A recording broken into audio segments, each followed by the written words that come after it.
Hello friends, my name is Olga. I'm a mature medical student and Ukrainian refugee. I think that the thing that distinguishes Ukrainians and Italians, that Italians, they do not afraid of mountain roads with very, how to say, a lot of curves.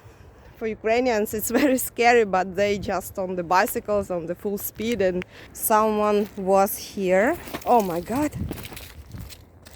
I'm sorry I cannot show you all that video from that walk.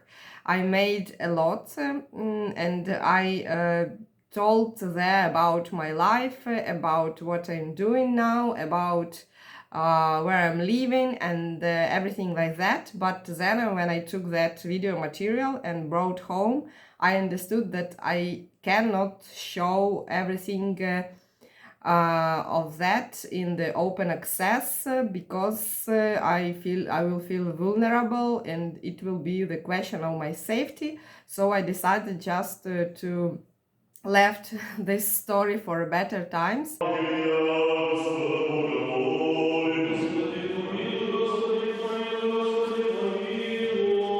So what about priests, about religion and connection with the war?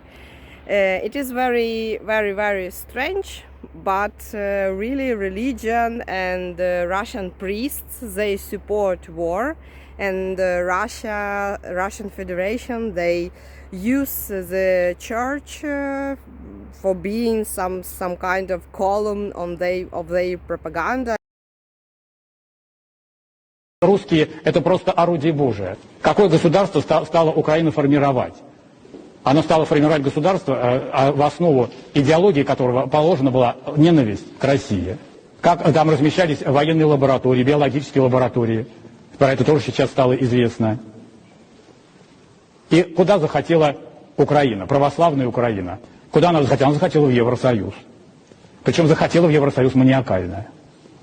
Это была какая-то навязчивая идея, и до сих пор это навязчивая идея. В Евросоюз захотелось это европейского благополучия, цивилизации, и вот это, чтобы всегда был кусок сала и хлеба, образно говорю. Причем, чтобы это было без особого труда доставалось. Вот куда захотел. А что такое современный Евросоюз? Современный Евросоюз – это древний Содом и Гоморра. То, что мы видим сейчас, это война, прежде всего, духовная. Потому что Антихрист идет на Русь Святую, на православие. И хотелось бы вас научить, чтобы вы правильно заряжали патроны. Для того, чтобы патроны летели в цель. Именно туда, на уничтожение врага, а не куда-то в молоко или, так сказать, в воздух. Поэтому святые отцы учат нас так. Когда берете патрон, заряжайте и произносите следующие слова. Пресвятая Богородица, спаси нас. Святой Отче Николай, молите Бога о нас. Пресвятая Богородица, спаси нас. Святой Отче Николай, моли Бога о нас. Пресвятая Богородица, спаси нас. Святой Отче Николай, моли Бога о нас. Царь Николай II, моли Бога о нас. Сейчас слово предоставляется помощнику командира по работе с верующими и военнослужащими архимандриту Андрею Вацу. Во все века для каждого воина оружие было продолжением его тела, частью его самого. Меч, автомат, пушка, танк – все это суть продолжения вашего тела. Поэтому есть в христианской традиции чин освящения оружия. С одной стороны, казалось бы, некоторое противоречие, потому что христианство призывает людей к миру, но с другой стороны, оно благословляет и ведение войны, для того, чтобы принудить других к миру. Поэтому сейчас мы совершим чин освящения оружий. Прошу всех помолиться внутренне и, принимая это благословенное оружие, воспринять его как часть самого себя, хранить его бережно, заботиться о нем как о самом себе, содержать всегда в готовности совершить тот выстрел, который, возможно, спасет и вашу жизнь, и жизнь веренных вам людей. Головные уборы снять. Головные уборы одеть.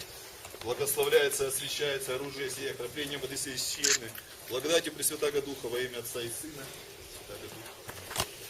Благословляется и освящается оружие сие, окроплением воды священной.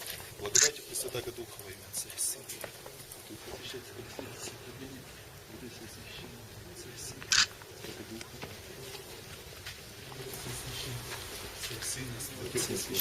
I think that maybe since 2014 also, when the war started just on the locally on Donbass, and Putin captured Crimea. Yeah, it was maybe after when he captured Donbass and like wanted to represent it as it's just a civilian war inside of Ukraine, which was not true.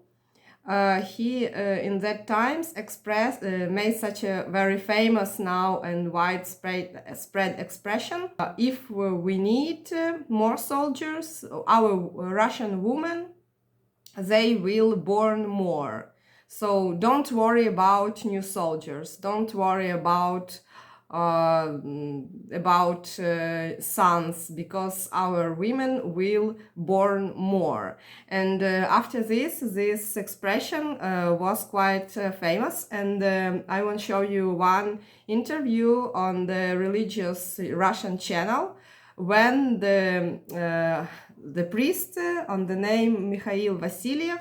By the way, he died for a week after this interview because he was a military priest from the Russian side.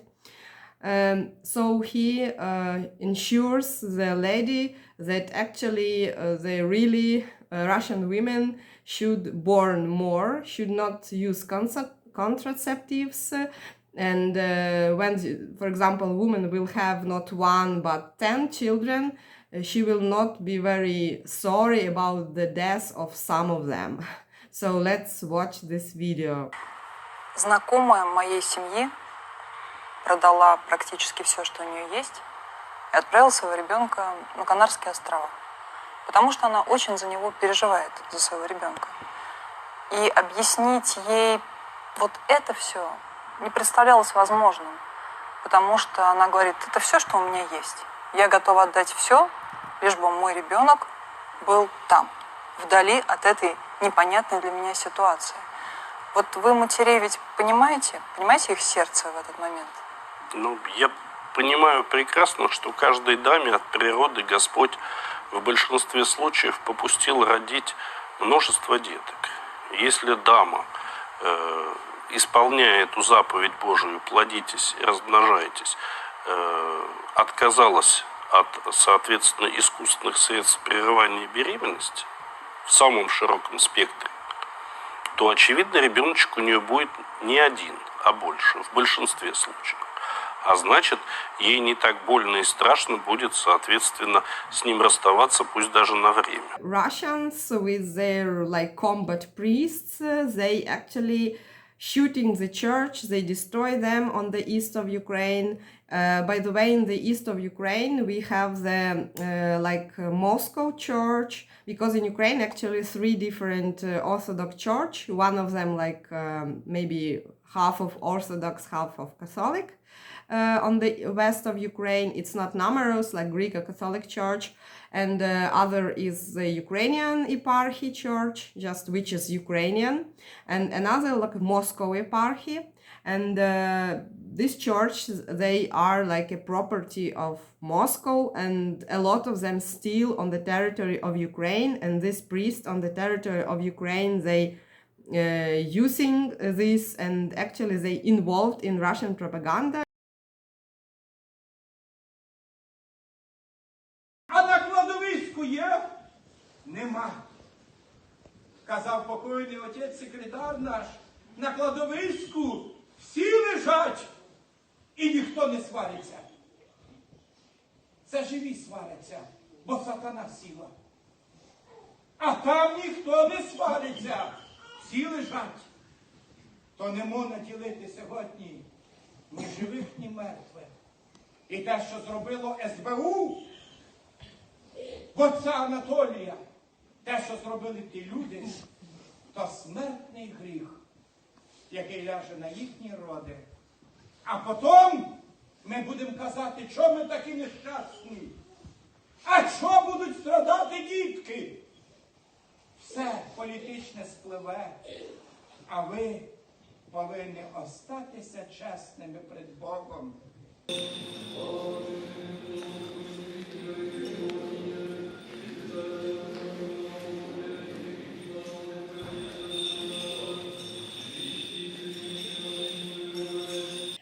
I feel that I should tell you some few words, not just about the war on the battlefields, but between this exactly the two last patriarchies on the territory of Ukraine, Kievan Patriarchy and Moscovian Patriarchy. The thing is, maybe during 19th century and in 20th century, of course, in 20th century, in times of USSR, religion was forbidden, but anyway, the idea was that the Moscovian Patriarchy is the head of other churches on the territory of all Orthodox countries of USSR, and on the territory of Ukraine, while Ukraine became independent, appeared the Kievan Patriarchy, and Moscovian Patriarchy tried to influence by any means to do not let become Kievan Patriarchy independent, recognized internationally among Orthodox community, and so on. And always, like Moscovian Patriarchy tried to prove that Ukrainian Church, Ukrainian Patriarchy, they are sinners. They are some not that normal branch of the Orthodox Church. But in this light, I just want to tell you some dates, some years of when these churches appeared, Kievan Patriarchy and Moscovian Patriarchy, and when appeared the Kiev as a city and Moscow as a city. So the Kiev, the official year of when the Kiev appeared is 482nd year, 482. And the Moscow appeared, its official date of the Moscow is the 1147. When the Christianity appeared in Kiev, it was Kievan Rus become officially Orthodox country, but some kings, some princes of Kievan Rus turned into Christianity even before this. For example, like a Princess Olga, she became the Christian, maybe I don't remember exactly the date, but it was before. And actually the Kievan Rus and Kiev as the capital of this country was the first point. It was the place where the Christianity, the Orthodox Church, appeared actually on the whole lands of modern Eastern Slavian countries, which is officially like Ukraine, Belarus, and Russia. And in this time, when the Kiev was a Christian country and officially get rid of pagan different gods, was no any Moscow at all. And before this, there was just the swamps, I don't know, some forests, was nothing at all. And the Moscovian Patriarchy appeared the 1448. So 500 later, then it appeared in Kiev. And actually it came from Kiev, because the Kiev was the base, the first point where this religion, fixed on this Eastern Slavian lands.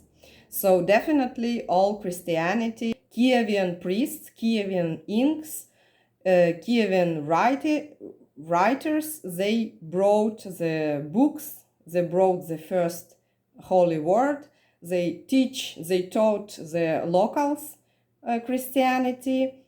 These Finnish tribes, they could be combined with Tatars and then with Slavians, and then they became Russian. In this field, from the historical point of view, Kievan Church should be like a mother, and the Moscovian Church, Moscovian Patriarchy should be a daughter, because historically it happened like that.